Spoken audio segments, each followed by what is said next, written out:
தேவனுக்கே மகிமை உண்டாவதாக. அன்பான கர்த்தருடைய பிள்ளைகளே, நீங்கள் யாவரும் சுகமாயிருப்பீர்கள் என்பதை கர்த்தருக்குள்ளாக விசுவாசிக்கிறேன். தேவனாகிய கர்த்தர் உங்களையும் உங்களுடைய குடும்பங்களையும் ஆசீர்வதிப்பாராக.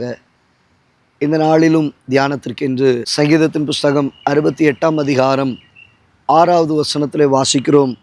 தேவன் தனிமையானவர்களுக்கு வீடு வாசல் ஏற்படுத்தி. தேவ பிள்ளையே, ஆண்டவராகிய கர்த்தர் உங்கள் வாழ்க்கையில் ஆசீர்வாதத்தை அவர் கொடுக்க விரும்புகிறார். ஆசீர்வாதத்தை பெற்றுக்கொள்ளும்படி கர்த்தர் விரும்புகிறார்.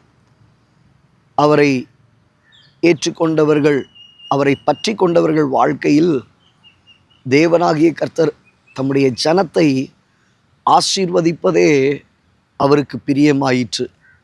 வேதத்தில் வாசிக்கிறோம், இஸ்ரவேலை ஆசீர்வதிப்பதே அவருக்கு பிரியம். ஆமேன், ஆமேன்.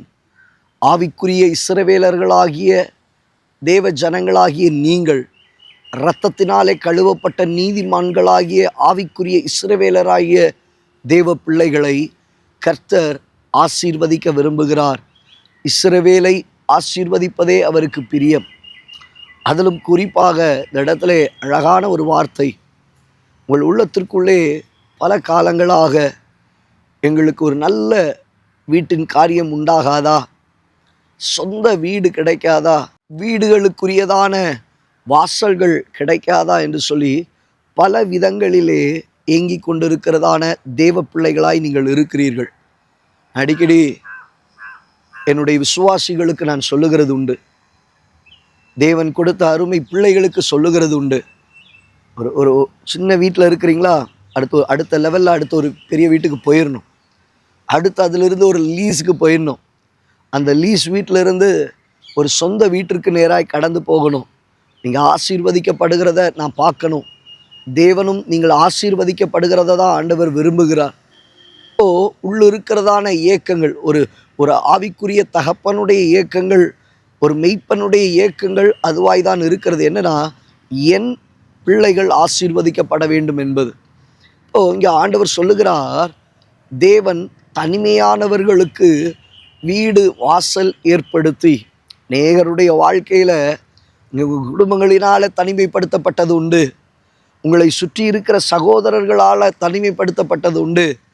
உங்கள் சொந்தங்கள் எல்லாம் நல்ல ஒரு நிலையில் இருப்பார்கள், உங்களை புறக்கணித்து இருப்பார்கள், நீங்கள் தனித்து ஓடுகிறவர்களாக இருப்பீர்கள். இன்றைக்கு ஆண்டவர் சொல்லுகிறார், தனிமையான தேவ பிள்ளையே, தனிமையாய் விடப்பட்டதான தேவ ஜனமே, உன்னுடைய வாழ்க்கையில் தேவனாகிய கர்த்தர் வீடு வாசலை அவர் ஏற்படுத்தி, உனக்கான வாசல்களை அவர் ஏற்படுத்துகிறார். அது நீ எந்த சூழ்நிலையில் இருக்கிறாயோ அந்த சூழ்நிலைகளுக்கு அடுத்த ஒரு நிலையில். நான் எடுத்த உடனே கர்த்தர் இப்படி உன்னை ஆசீர்வதிப்பார் என்று சொல்லவில்லை. உன்னுடைய நிலையிலிருந்து உனக்கு அடுத்த படியான ஒரு ஆசீர்வாதத்திற்கு நேராய் கர்த்தர் உன்னை கொண்டு செல்ல விரும்புகிறார். இன்றைக்கு தானே அதற்குரிய வாசலை கர்த்தர் உங்களுக்கு திறப்பாராக, வழிகளை திறந்து நடத்துவாராக. விடுபட்டதான வேதனையோடு கூட, கவலைகளோடு கூட என் வாழ்க்கையில் இப்படிப்பட்ட ஆசீர்வாதங்கள் உண்டாகுமா என்று சொல்லி கலங்கி இருக்கிற தேவ ஜனமே, இன்றைக்கு கர்த்தர் உன்னோடு கூட பேசுகிற வார்த்தை, உனக்கான ஒரு சுதந்திரத்தை நான் ஆயத்தப்படுத்துகிறேன், உனக்கான வாசலை ஏற்படுத்துகிறேன், உனக்கான வீட்டை உனக்கு நான் ஏற்படுத்தி தருகிறேன். தேவனாகிய கர்த்தர் உனக்கான ஆசீர்வாதத்தை தந்து உன்னை ஆசீர்வதிப்பாராக. உங்கள் குடும்பத்தை, உங்களுடைய எதிர்காலங்களிலே, உங்கள் பிள்ளைகளுடைய வாழ்க்கையிலே கர்த்தர் சகலவற்றையும் ஆயத்தப்படுத்தி தேவன் உங்களை உயரத்தில் கொண்டு வந்து நிறுத்துவாராக. ஆனாலும் எத்தனை ஆசீர்வாதங்களை சுதந்திரித்தாலும் பெற்றுக்கொண்டாலும் ஆசீர்வாதத்தை அல்ல, ஆசீர்வாதத்தை கொடுத்த தேவனை ஒரு நாளும் மறந்து போகாதபடிக்கு ஜாக்கிரதை உள்ளவர்களாக இருக்க தேவனாகிய கர்த்தர் உங்களுக்கு கிருபை செய்வாராக.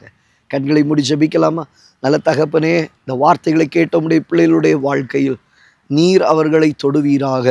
ஆண்டவரே, சொல்லப்பட்ட வசனத்தின்படி தேவன் தனிமையானவர்களுக்கு வீடு வாசல்களை ஏற்படுத்தி என்று சொல்லி பார்க்கிறோமே, அவருடைய வாழ்க்கையிலே அவர்களுக்கு உண்டாக வேண்டியதான வாசல்கள் திறக்கப்படட்டும், வீட்டின் காரியங்கள் உண்டாகட்டும், எல்லா தடைகள் உடைக்கப்படுவதாக, முன்னிருக்கிற பிரச்சனைகள் மாறி போவதாக. இயேசுவின் நாமத்தினால் இதை பெற்றுக்கொள்ள உதவி செய்வீராக. இயேசுவின் நாமத்தில் பிதாவே, ஆமென். ஆம் தேவ பிள்ளையே, என்னை எதிர்பார்ப்போடு கூட இருக்கிறீர்களோ, இந்த இடத்துல கர்த்தர் உங்களுக்கான காரியங்களை செய்வார். வாசலை திறப்பார், ஆச்சரியமாய் நடத்துவார். God bless you. God bless you. God bless you.